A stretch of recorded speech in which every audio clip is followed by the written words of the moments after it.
So I'm going to be following a script for this video or else I just ramble on forever. So if I'm looking down here and any of the shots looking at my face, well, that's just what the script is. I'm not ignoring you.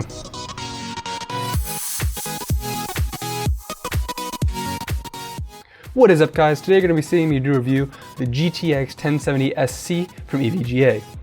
Now, hopefully by the time you're watching this review, stock has become much more available, and you should have little to no issues whatsoever ordering whatever 1070 you want from whatever vendor. If not, I'm sorry. Jokes aside, it took me 3 weeks of tracking inventory to get my hands on this card. Now, Gigabyte seemed to be a little bit further ahead of availability at launch, but I can't really comment on other companies as I wasn't really paying attention that much. As of the time of making this video, these cards are still being bought up pretty quickly, and I personally suggest using nowinstock.net to track inventory if you want to get your hands on one ASAP. That's what I used. Inventory issues aside, the 1070 has had a good launch with really no major issues to speak of as of yet. Chips seem good, drivers seem stable, it's been a decent launch, and this EVGA card is no exception. Save for Precision XOC, but I'll get there in a second. Now this Black Ops 2 you're seeing here is actually being run at twice, or I guess 4 times the size of normal using DSR, and that's why anti-aliasing is not turned up all the way, and I'm still getting killer frame rates all the way above 60 frames per second. It's not the benchmarks, but you should know, and you can see the FPS up in the corner. Also, just as a disclaimer, there were some production issues with plastic getting stuck behind screws, but this has since been fixed. I'm going to skip a lot of the specs that you all probably know and therefore don't want to hear about again. Base clocks are higher than normal, new cooling using ACX 3.0 is a thing, and backplates galore. But are these actually any good? Now, I'm certainly no expert, but the construction of this card seems really, really nice. I've worked with a few different EVGA cards before, notably the 970 SSC, the last generation's near equivalent to this, and I say this feels significantly better built. It's solid in the hand and heavy, like really, really heavy. It is heavy. Woo. Woo. This is in part thanks to a really thick and nice backplate that minimizes flex and therefore sag. ACX 3.0 seems to work well. The card gets hot, but my testing never broke 75 degrees, although I didn't do any in-depth thermal testing, it's just what I glanced at.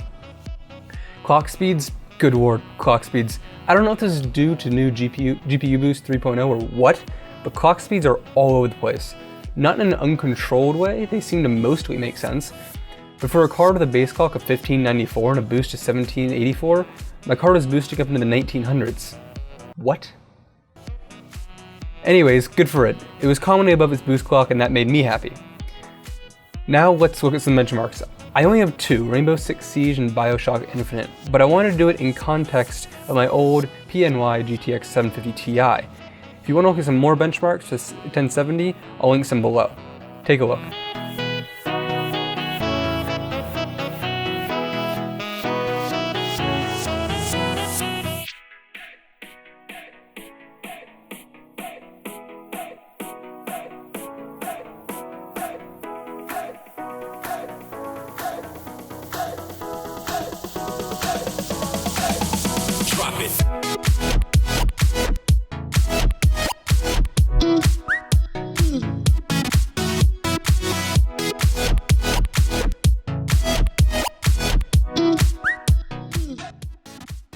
Now, needless to say, it pretty much destroyed on both of those.